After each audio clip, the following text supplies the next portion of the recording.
Halo pemirsa, apa kabar Anda hari ini? Senang sekali Sarah dan Madlias dapat kembali menemani Anda dalam sebuah program talk show inspiratif. Ini dia Bincang Sehati.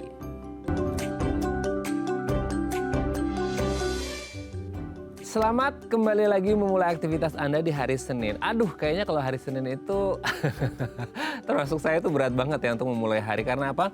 Kita baru menjalani weekend, Sabtu Minggu di rumah, leha-leha dan lain sebagainya. So, kayak berat banget untuk memulai hari Senin.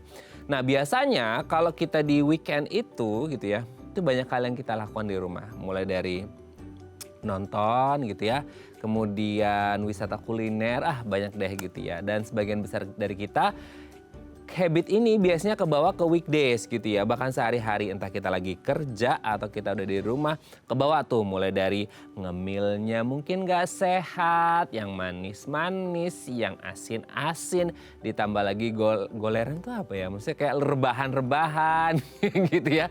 Terus apalagi kalau Anda, nah ini challenge banget buat Anda yang sampai detik ini masih menjalani WFH atau yang lebih ekstrim lagi WFA ya, work from anywhere. Jadi kayak ya di mana aja Anda bisa kerja. Nah di satu sisi kayak ini secara waktu fleksibel ya. Tapi di satu sisi itu kayak aduh jadi kita kurang bersosialisasi. Kita jadi lebih mudah untuk rebahan di mana-mana. Kan biasanya kalau kita kerja di WFH atau WFA gitu ya. Itu kita ngerjainnya di semisal ya. Di kasur tempat kita tidur sambil main laptop dan lain sebagainya.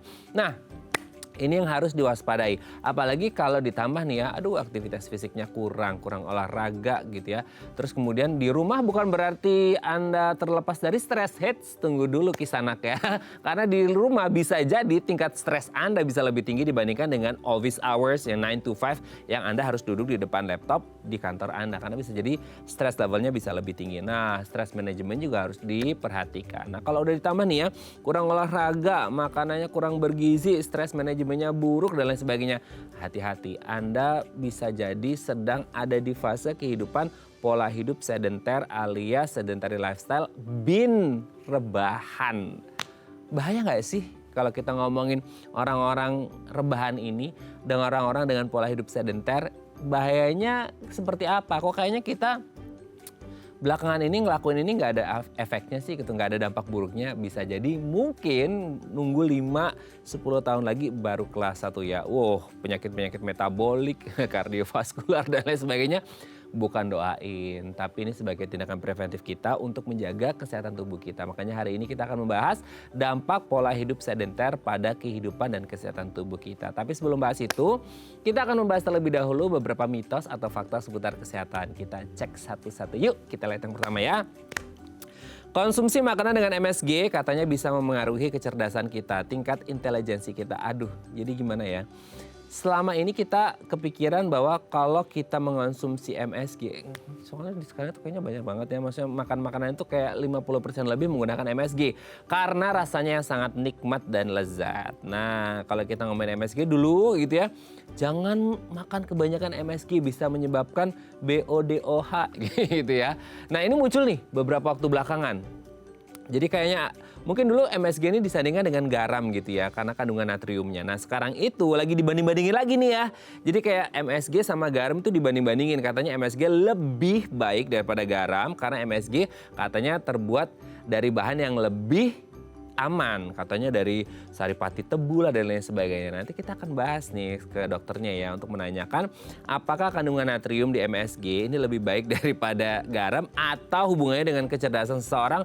Aman gak sih kalau orang, apalagi dari anak-anak masa pertumbuhan, mereka lagi sekolah dan lain sebagainya, mengonsumsi makanan yang mengandung MSG itu bisa memengaruhi tingkat intelijensi mereka atau enggak, nanti kita tanyakan ya. Oke, kita lanjut yang kedua Mirsa ya. Makanan pedas dan asam katanya bisa memicu terjadinya MAH. Waduh. Coba deh sekarang Anda kalau lihat konten-konten viral ya di berbagai platform media sosial. Wah sekarang itu ya mukbang. Wih mukbangnya itu apa? Yang makan, heran deh orang-orang tuh bisa ya nahan pedas. Maksudnya kayak makan makanan yang biasa aja, let's say kayak mie instan. Tapi itu cabenya itu sekebon gitu ya. Katanya sih ada yang bilang karena makan pil anti pedas gitu ya. ya oke lah, maksudnya kayak di mulutnya makan pil anti pedas oke, mungkin dia nggak ngerasa pedas, tapi kan lambungnya juga pasti akan ngerasa pedas dong. Nah, apalagi ditambah tuh yang sama yang asam-asam ya, mukbangnya itu, aduh ngeliat mangga-mangga yang asam, terus makan makanan yang asam, ditambah lagi sambal-sambalnya yang asam. Nah, saya sih selalu kepikiran kalau ngeliat orang-orang yang konten mukbang ini, bukannya saya mendiskreditkan, enggak ya. Cuma saya kadang-kadang kasihan sama lambungnya gitu ya, sama lambungnya orang tersebut. Karena saya ngeluh sendiri nontonnya.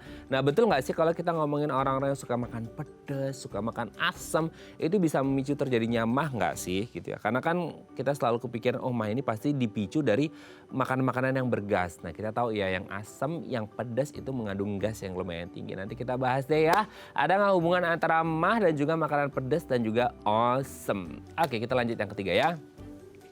Terlalu banyak tidur katanya bisa menyebabkan tubuh lemas. Kita baru aja beraktivitas di hari Senin, pasti Anda punya pengalaman menarik di hari Sabtu dan Minggu kemarin. Salah satu yang Anda bisa lakukan di weekend adalah wake up late. Anda bisa bangun lebih siang dibandingkan dengan hari-hari kerja atau weekdays. Ya iyalah, karena kita nggak kerja di hari Sabtu atau Minggu.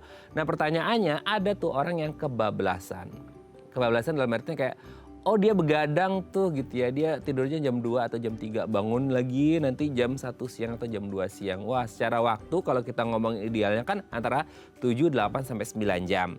Nah kalau waktunya lebih lama, kan orang bilang gini, salah satu yang Anda bisa lakukan untuk menjaga kesehatan Anda adalah pola istirahat yang cukup dan berkualitas. Salah satunya adalah tidur. Pertanyaannya, kalau durasi tidurnya lebih lama, kan kita ngomongin kualitas dan kuantitas ya, itu bisa nggak sih pengaruh ke kesegaran tubuh gitu ya. Orang pikir kayak ya harus tidur biar segar, tapi kalau tidurnya kepanjangan malah katanya bisa menyebabkan lemes. Betul nggak sih seperti itu? Nanti kita bahas ya. Kita akan tanyakan ke dokternya, ini mitos atau fakta. Kita lanjut yang keempat yuk. Apa yang keempat ya? Nyemil banyak buah katanya nggak masalah karena menyehatkan. Ya nggak masalah sih katanya buat kesehatan, tapi masalahnya buat dompet kali ya. Karena buah kan mahal gitu. Tapi di luar harganya, kalau kita ngomongin buah, jadi selama ini kita, kalau snacking time itu kalau bisa snacknya yang sehat. Oh berarti jangan yang MSG dan sebagainya kayak tadi ya gitu ya. Berarti yang sehat apa? Buah. Ya udah kalau gitu makan buah aja ya. Makanlah nanas, makanlah mangga, makanlah ini itu dan lain sebagainya. Katanya itu lebih menyehatkan. Tapi Anda harus berhati-hati. Ada satu penyakit metabolik namanya diabetes mellitus yang dipengaruhi dari kadar gula. Nah kalau di buah-buahan ini kan manis rata-rata. Nah oke nggak sih atau aman nggak sih kalau gulanya itu berasal dari buah-buahan gitu ya. Sehingga kita kayak kepikiran, oh ngemil buah berarti aman dong, atau nggak aman karena kadar gulanya bisa jadi lebih tinggi. Ngemil sehat sih oke dengan buah, tapi harus tahu kadarnya, berapanya, porsinya dan lain sebagainya. Anda harus ingat dan tahu diri juga ya kadar gula darah Anda berapa gitu ya. Jadi Anda bisa ngukur berapa banyak buah yang Anda konsumsi. Oke, kita lanjut yang terakhir pemirsa ya. Radiasi dari gawai katanya bisa memengaruhi kesehatan kita. Nah ini mungkin relate dengan tema kita hari ini, di mana mungkin kita kerja, kita bahkan ketika kita ngomongin waktu tidur, kita masih screen time kita masih terus berjalan gitu ya. Kayak scrolling feed itu nggak cukup waktu 10 menit, 15 menit. Bisa jadi kayak kayaknya harus 10 menit ternyata udah sejam dan lain sebagainya. Nah yang dikhawatirkan tidak hanya waktu istirahat kita yang terpakai, screen kita yang over, tapi adalah katanya radiasi. Ya adalah namanya sinar biru lah dan lain sebagainya. Selama ini mungkin menjadi ketakutan kita. Apalagi katanya kalau tidur, kan kita mau tidur gitu ya, terus pakai HP. Ketiduran HP-nya ada di samping kepala kita, nah itu katanya bisa berbahaya ke otak dan lain sebagainya. Nanti kita tanyakan ke dokternya adakah hubungannya antara radiasi gawai dan juga kesehatan kita. Oke, itu tadi beberapa mitos atau fakta seputar kesehatan dan kami akan membahasnya sesaat lagi. Tetap bersama kami di Bincang Sehati.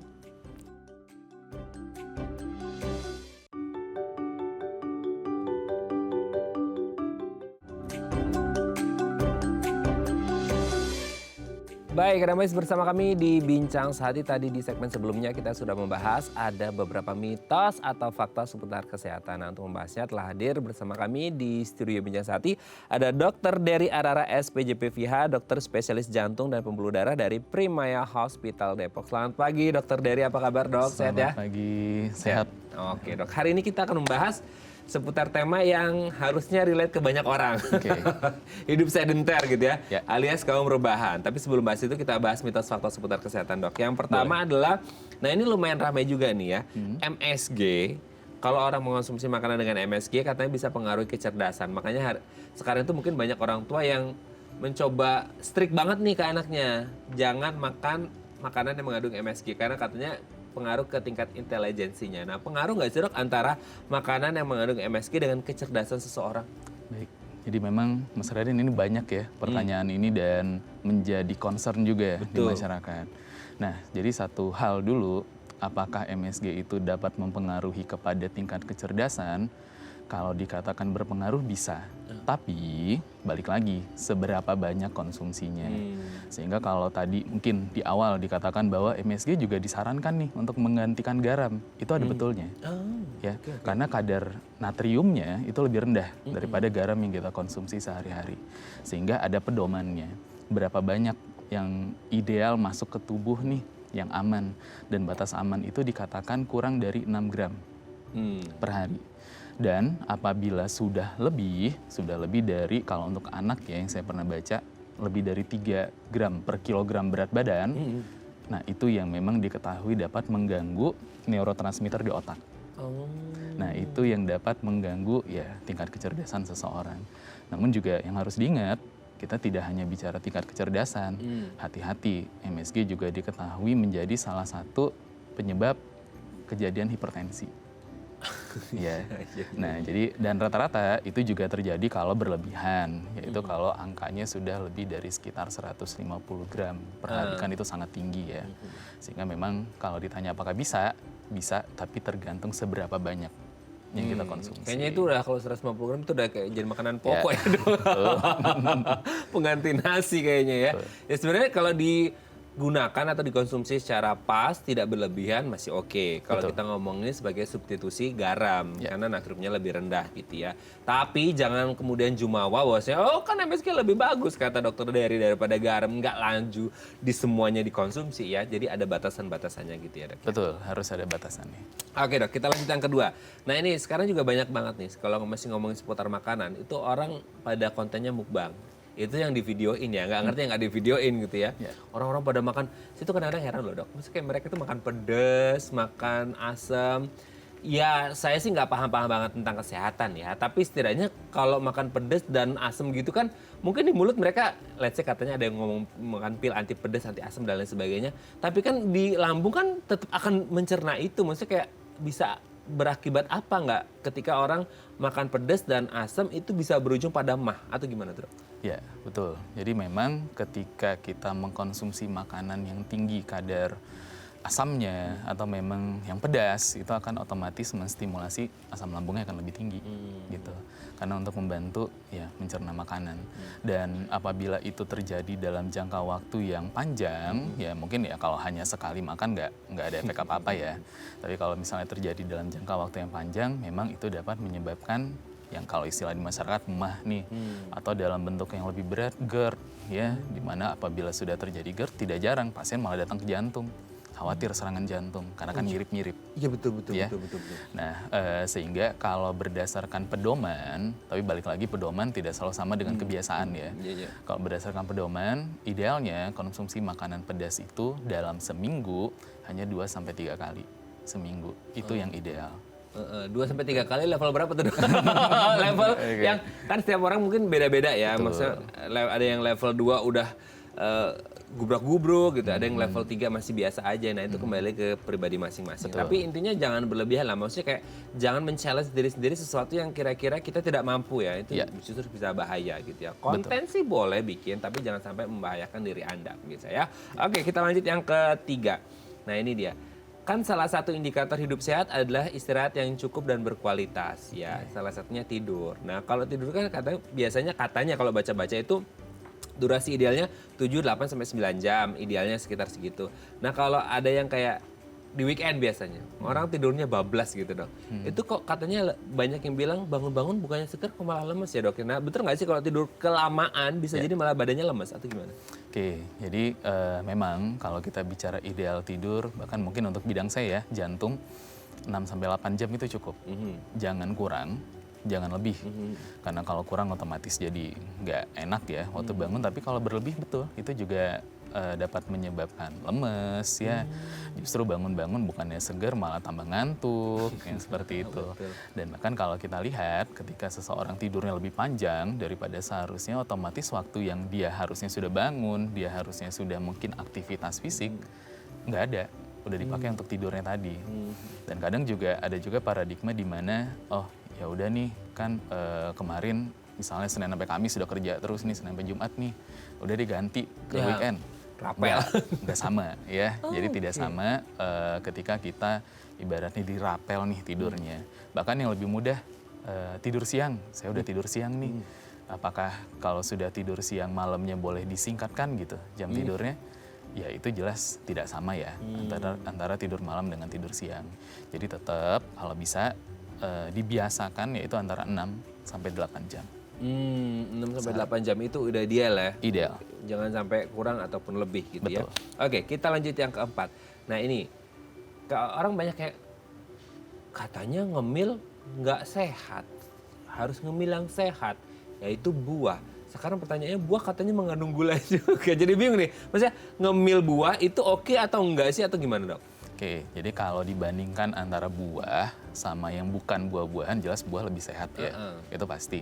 Namun, ya balik lagi, mungkin sama kayak di awal, ketika jumlahnya berlebih atau ketika memang kita sudah ada penyakit nih. Ya, misalnya kita sudah dikenal dengan diabetes, otomatis konsumsi buah kita tidak akan sama seperti orang yang tanpa diabetes. Namun kalau kita merujuk pada pedoman yang disarankan, kalau untuk buah-buahan yang memang kadar gulanya itu terlalu tinggi, contoh seperti konsumsi kurma, ya 2-3 itu cukup. Kalau lebih itu tidak baik, terutama pada pasien dengan diabetes. Atau buah-buahan, mungkin kita sering lihat juga buah-buah yang sudah dikeringkan. Iya. Ya, itu juga kadar gulanya cenderung lebih tinggi. Jadi sekarang tuh banyak banget, sorry ya ini bukan konflik of business ya, konflik of interest juga. Maksudnya sekarang tuh banyak viral juga keripik-keripik buah tuh yang buah dipotong into slices, potongan gitu, terus kemudian dikeringkan gitu. Itu bukannya gulanya turun malah mana ya? Iya.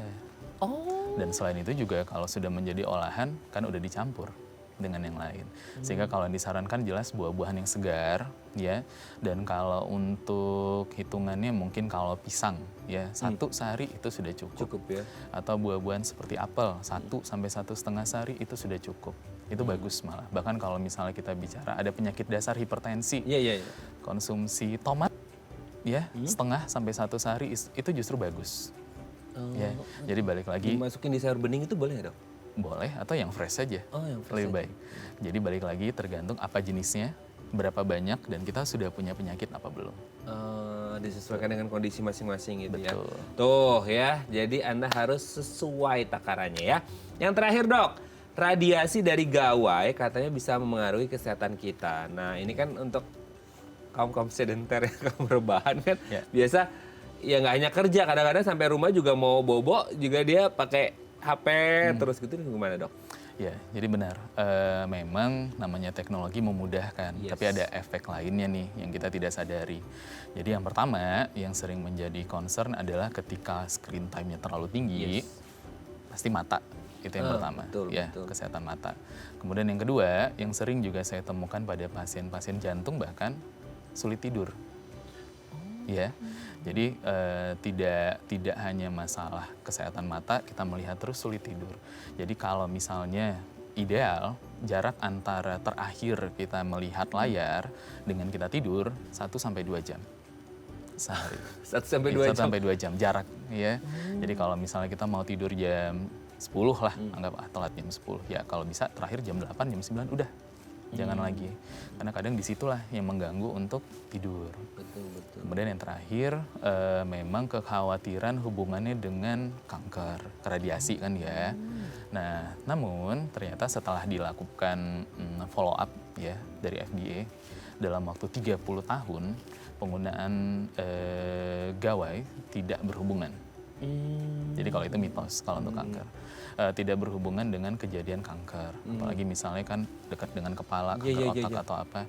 Justru angka kejadiannya menurun. Tapi bukan berarti mencegah ya, Iya, bukan iya, ya. iya, Tapi iya. artinya tidak berhubungan. Tidak berhubungan. Jadi ada yang berpengaruh mata, tidur, karena tidur kan juga dapat mengganggu yang lain-lain ya. Betul. Bisa hipertensi, Betul. ya, bisa gula naik, istirahatnya kurang, asam lambung naik. Awalnya cuma dari tidur. Makanya tidur usahakan berkualitas. Oke, jadi sekarang tuh bukan kita menatap layar, layar menatap kita biasanya karena ketiduran gitu ya, nggak sengaja keblek, set, layarnya masih hidup, terus ngeliatin muka kita yang lagi tidur. Oke dok, thank you sudah terjawab minta waktunya. Nanti kita lanjut lagi ngomongin gaya hidup sedenter ya dok ya. Baik. Oke pemirsa, kalau Anda punya pertanyaan seputar tema kita hari ini, boleh tanya-tanya di 021 290 3244 atau DM Instagram kami di @bincangsaat.tv. Kami akan segera kembali.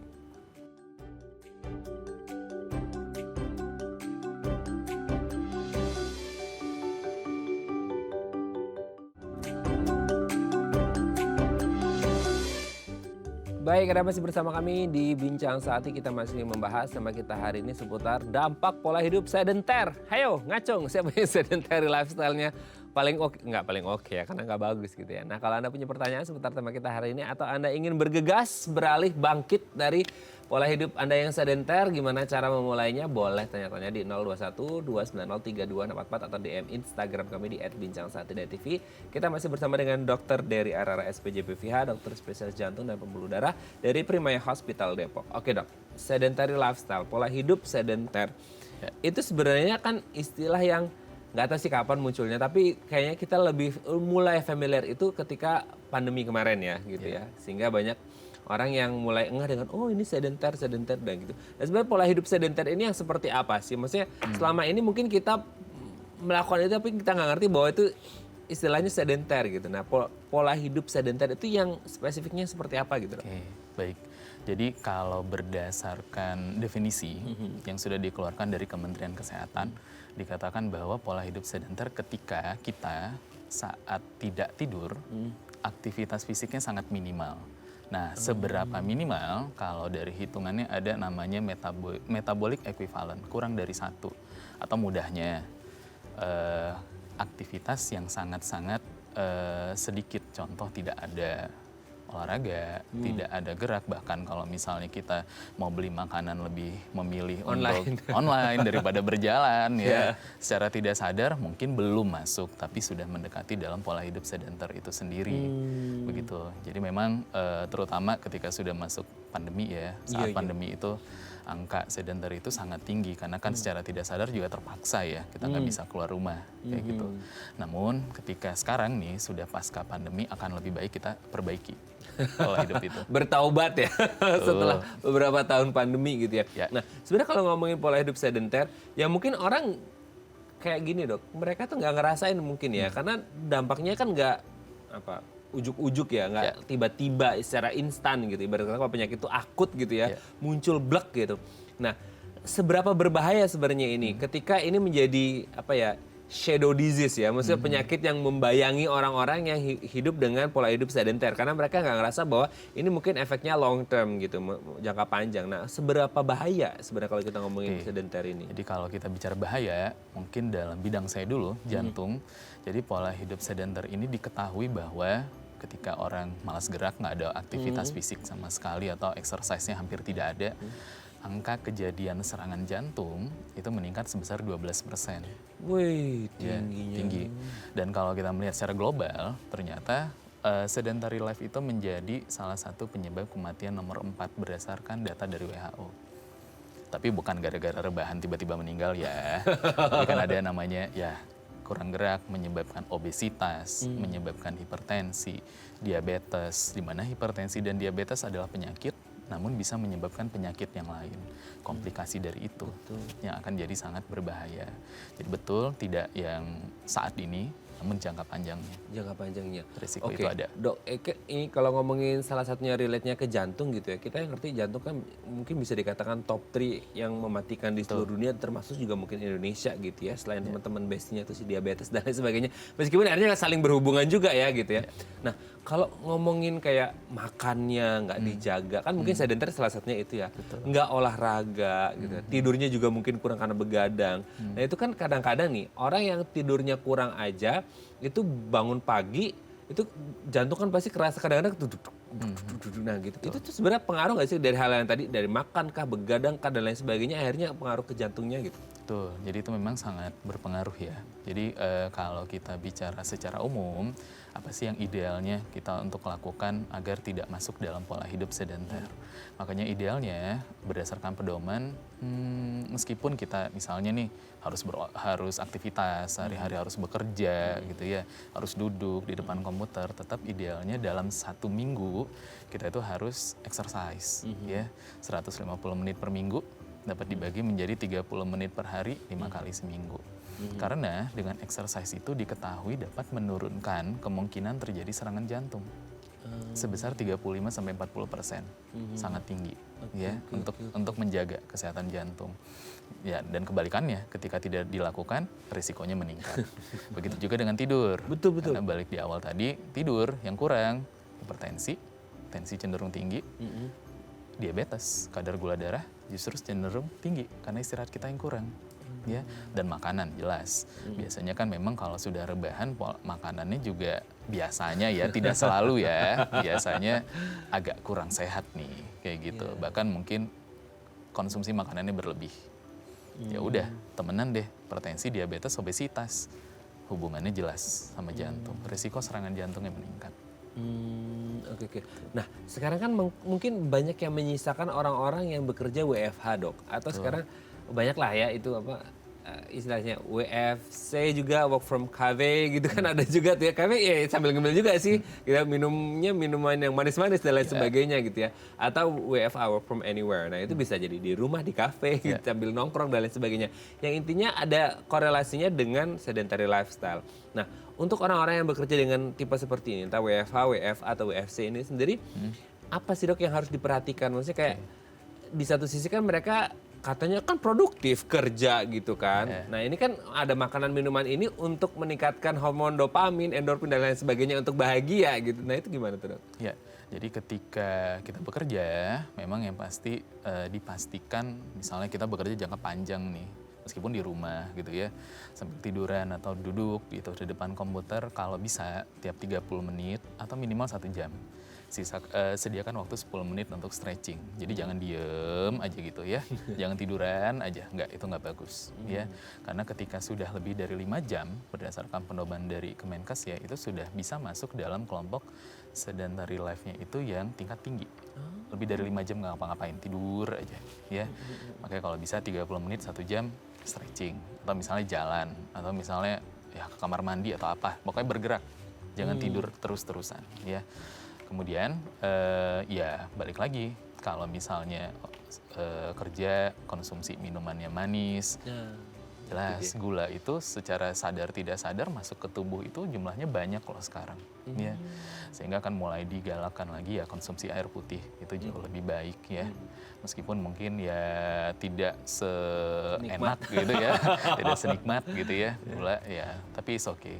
Cuma mungkin satu nih, karena berhubungan dengan bidang saya jantung, ada juga kadang mitos kopi aman nggak sih gitu kan ya. Itu, Dok. Nah, jadi kalau sebenarnya untuk jantung, kopi sebenarnya itu hal yang bagus, bahkan disarankan. Oh, untuk jantung? Ya, tapi balik lagi, yaitu ada batasnya. Di mana batasnya itu cukup sekitar 2-3 cangkir. Cangkir ya, bukan gelas ya. Oh iya. Sehari ya. Dan itu pun juga disarankan hanya kopi hitam saja. Nah, itu sekarang kan yang di luar sana kayak komposisi gulanya lebih banyak ya, Dok ya? Itu yang menjadi masalah. Udah rebahan, gulanya banyak. Nah, makanya jangka panjangnya tidak untuk saat itu. Jangka panjangnya risiko untuk ke jantung itu meningkat. Nah, bukannya bagus untuk jantung, malah bahaya untuk jantung kalau akhirnya salah langkah. Judulnya sih embel-embelnya kopi ya, tapi sebenarnya itu adalah minuman gula rasa kopi. Ya, hati-hati. Oke, Dok. Nanti kita lanjut lagi di segmen selanjutnya ya. Oke, pemirsa, kalau Anda masih punya pertanyaan seputar tema kita hari ini, boleh tanya-tanya di 0212903244 atau DM Instagram kami di @bincangsaat.tv. Kami akan segera kembali.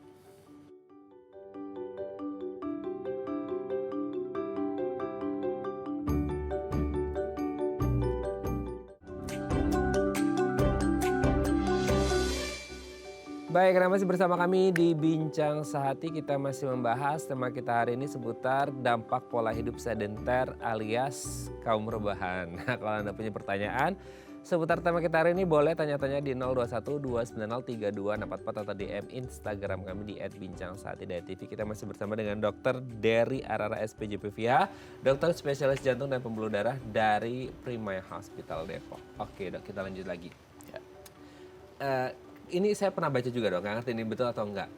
Kalau fisik oke lah mungkin ya karena makanya sembarangan, nggak olahraga, kurang tidur dan lain sebagainya itu pengaruh ke fisik juga.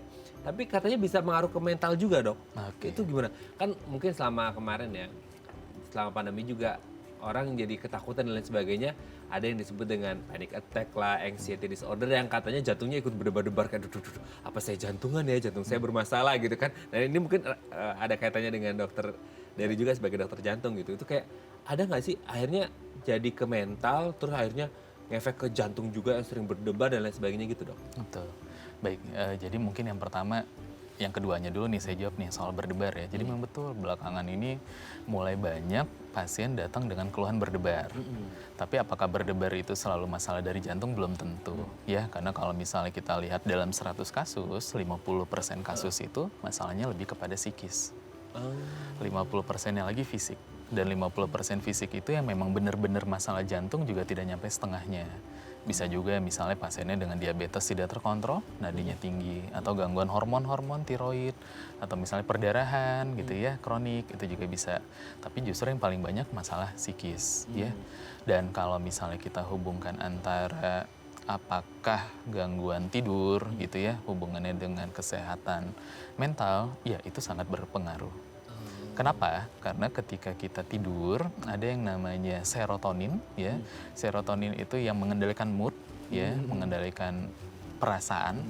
Dimana ketika orang dibandingkan antara yang tidurnya cukup dengan yang tidurnya kurang, kadar serotonin orang-orang yang tidurnya itu kurang jauh lebih rendah dibandingkan dengan yang tidurnya cukup. Makanya memang tidur itu tidak semata-mata hanya untuk fisik, tapi juga untuk kesehatan mental. Nah itu dia ya, wah ternyata ya Anda harus hidup sehat supaya mental juga terjaga dengan baik ya. Oke dok, sebelum kita lanjut ini ada penelpon, kita sapa terlebih dahulu ya. Halo, selamat pagi, dengan siapa, di mana? Mas Raden, aku Hana Jakarta Ya, ya. Bu Hana di Jakarta, silakan mau tanya apa ke Dokter Dery? Boleh?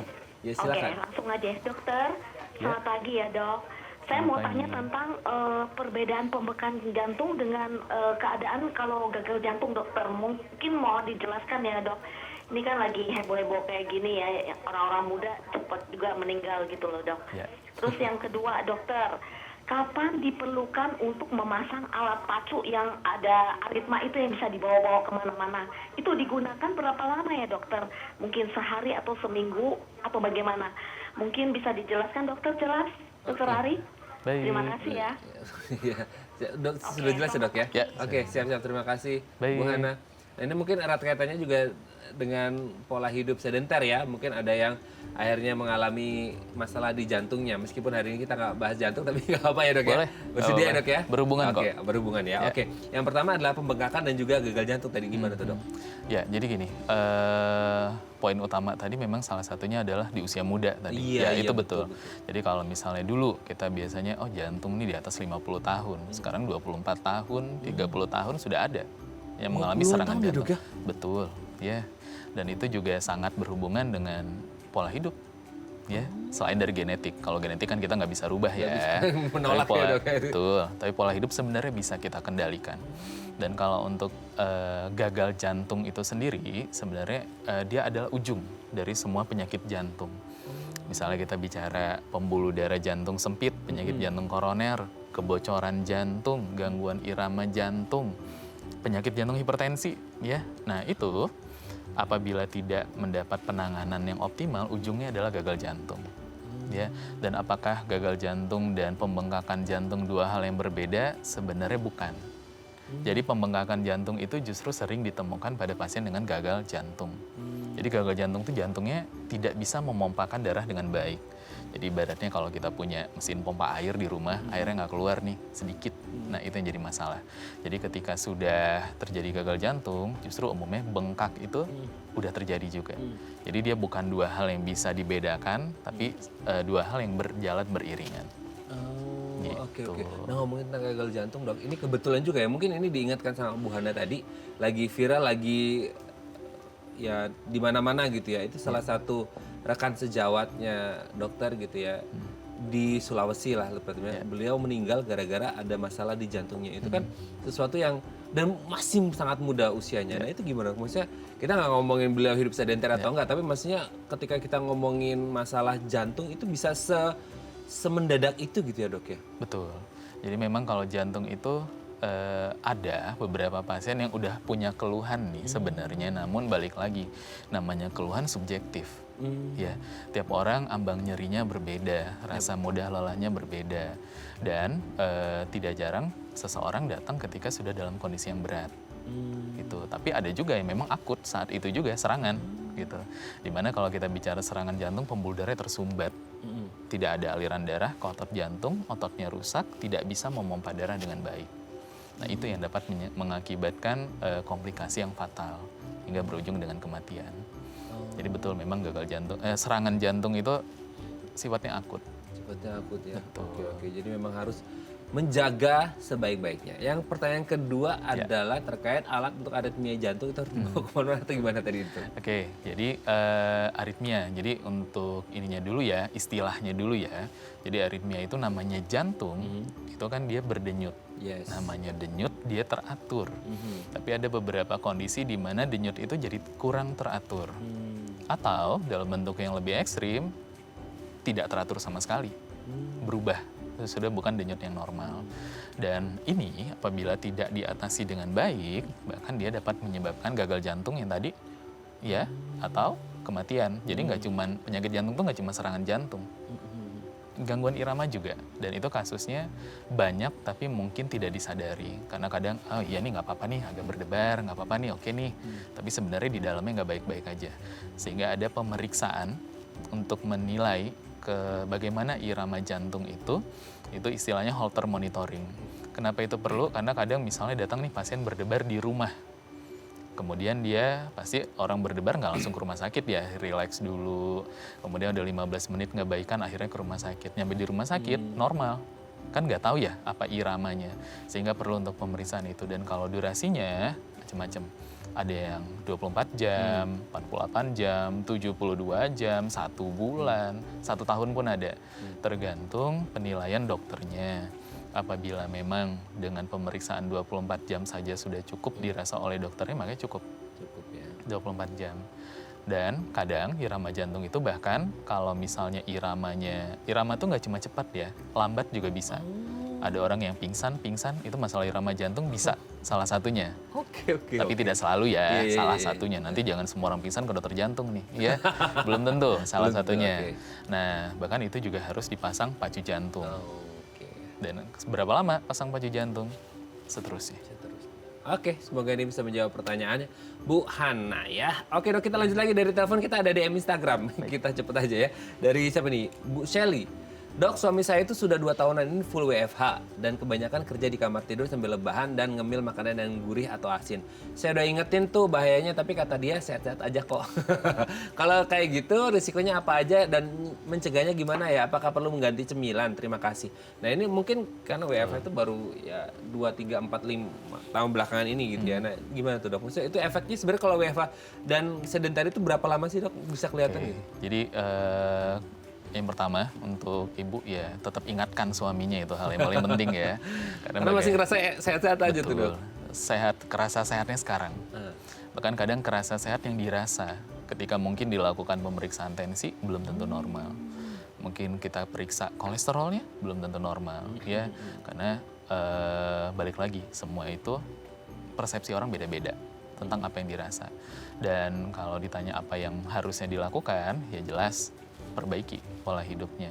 Misalnya ketika memang bekerjanya di rumah, ya bukan berarti kita rebahan terus ya, yang seperti tadi, 30 atau 60 menit ya stretching, 10 menit gerak-gerak atau apa. Atau minimal ngangkat telepon berdiri, jangan sambil tiduran. Itu aja, hal sesederhana itu. Kemudian ya makanan cemilan sebisa mungkin ya diganti buah-buahan yang segar saja. Itu juga udah sangat-sangat bagus. Dan kalau untuk minum minum air putih aja udah paling aman ya. Sehat dan hemat ya dok. Betul. Dan kalau misalnya ditanya, misalnya kita pola hidup sedenternya sekarang nih Apakah sekarang kita akan mengalami serangan jantung? Tidak. Ya. Dan kalau misalnya dirunut nih serangan jantung, misal serangan jantung di usia 40 tahun, faktor resiko itu sudah mulai ada bahkan di usia belasan tahun. Wih, Ya, jadi panjang perjalanannya. Namun kalau kita punya faktor resiko yang lebih banyak, ya otomatis kejadiannya bisa lebih cepat. Tapi kalau kita bisa mengendalikan faktor resiko tersebut, bisa kita cegah bahkan mudah-mudahan sampai nanti meninggal tidak mengalami serangan jantung. amin. Oke, semoga dia bisa menjawab pertanyaan Bu Sally dan semoga suaminya segera sadar gitu ya bahwa apa yang dilakukan tidak sehat. Ini perhatian banget Bu Celia. Terima kasih Bu Celia. Oke dok, nanti kita lanjut lagi ya di segmen terakhir. Oke pemirsa, kami akan kembali saat lagi. Tetap bersama kami di Bincang Sehati.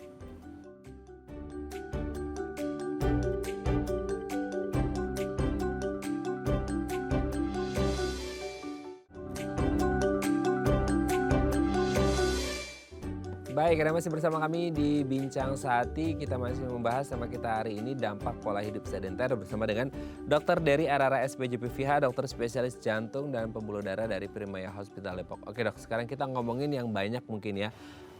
Orang kantoran, karyawan yang bekerja 9 to 5, bekerja di depan komputer, duduk, yang ngerti itu kursinya ergonomis atau enggak gitu ya. Itu kan banyak yang akhirnya ya karyawan itu jadi kadang-kadang kayak ya enak lah kan kerjanya nggak kena sinar matahari di AC dingin pasti lebih sehat ya gimana tuh? Maksudnya untuk karyawan kantoran itu gimana? Ya, jadi memang mungkin terdengar menyenangkan. Tapi apakah itu sehat? Ya kita harus pikirkan lagi. Kenapa? Ya pertama mungkin tadi untuk nggak kena sinar matahari sebenarnya bukan hal yang bagus juga. Karena secara teori bahkan kita disarankan pagi-pagi jalan ya. Karena yang salah satu yang penting untuk kesehatan jantung vitamin D. Kadang harus beli suplemen minum vitamin D. Padahal cuma tinggal jalan aja tuh kena sinar matahari, vitamin D-nya juga meningkat.